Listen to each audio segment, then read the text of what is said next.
Olá, pessoal, tudo bem? Eu sou a doutora Vanessa Lemos e nós vamos falar agora sobre o exame físico do tórax, o que diz respeito ao pulmão, tentando fazer um pouquinho do raciocínio clínico para que ajude vocês a organizar melhor sobre a hipótese diagnóstica e minimizar erros diagnósticos. Vamos lá? Percussão. A percussão, eu vou executar a percussão em regiões que eu tenha parênquima pulmonar para ressonar. Então, nós vamos fazer, eu brinco que nós vamos fazer um J e um L. Você pode chamar isso aqui do jeito que você quiser.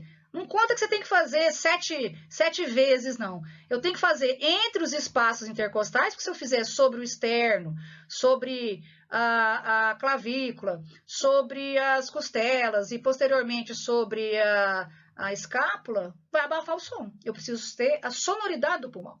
Posteriormente, eu tenho o ápice abaixo do nível de C7 e até T10 eu tenho a minha base.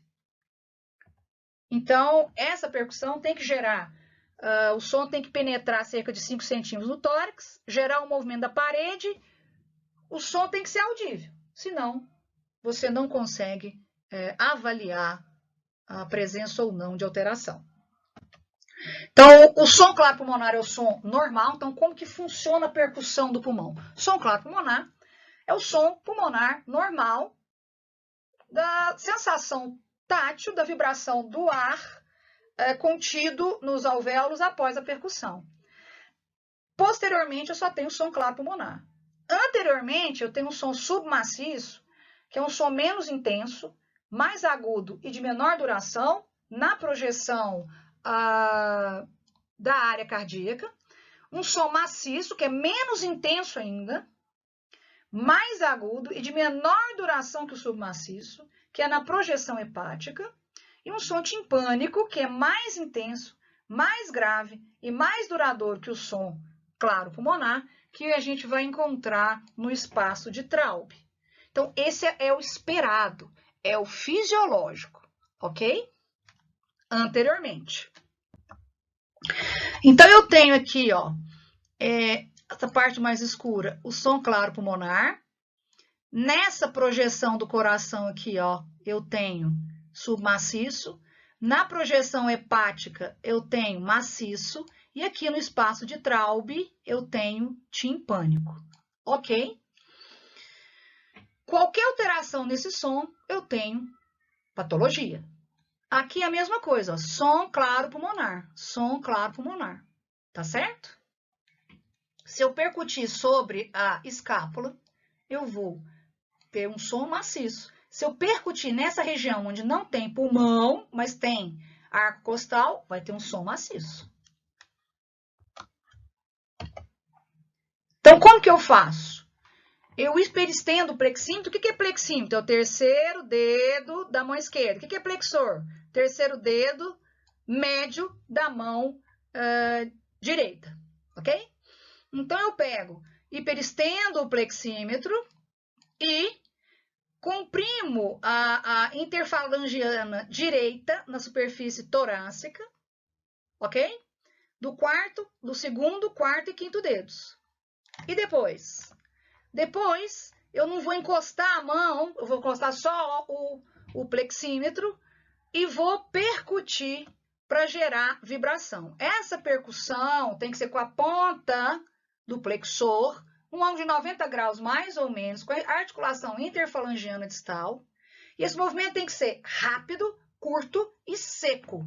E afastar rapidamente o plexor para que você não abaixe a vibração com o seu dedo. É difícil no início? É. Mas o que faz a diferença de um bom médico? Praticar, ok? Praticar, praticar, praticar. Sempre comparar o som e não percutir sobre a escápula ou sobre as mamas, ok? Então, na região póstero e lateral, iniciar essas regiões de cima para baixo e comparar. Na região anterior, não esquecer que o som normal E aqui, para vocês entenderem um desenho, eu tenho som claro pulmonar em azul. Eu tenho som timpânico no espaço de Traub. Eu tenho som submaciço na projeção cardíaca e submaciço na projeção hepática. Alguns autores trocam, colocam maciço na projeção cardíaca e submaciço na projeção hepática, mas isso é questão de autoria, tá certo? Então, como que faz? Eu vou percutir a parte anterior e vou chegar nessa região, vou perceber a diferença. Aqui no espaço de Traub eu também vou perceber diferença. E aqui na projeção hepática eu também vou perceber diferença. Nos demais locais o som é claro pulmonar. E nos outros tem diferença acústica. E aqui, neste caso, nestas regiões, somente nessas regiões, é fisiológico. Se eu tiver uma pneumonia, tuberculose, derrame pleural, o parênquima aerado vai ser substituído por líquido, ou ele vai estar consolidado, ou vai ter líquido pleural que vai comprimir esse parênquima. A percussão vai ficar maciça ou submaciça. Nas doenças ventilatórias obstrutivas, que a gente tem aprisionamento de ar, como paciente principalmente de DPOC, você vai ter obstrução ao fluxo aéreo com aprisionamento de ar. Isso vai causar uma hiperinsuflação pulmonar, gerando um som claro pulmonar mais alto, que muitos vão chamar de hipersonoridade pulmonar. Não chega a ser timpânico. Não confundir a hipersonoridade pulmonar com timpanismo. Por quê? Porque quando eu tenho um pneumotórax, que é a entrada de ar no tórax, então tem muito mais ar do que líquido, eu vou ter um importante aumento do som claro pulmonar, que é o timpânico. Ok?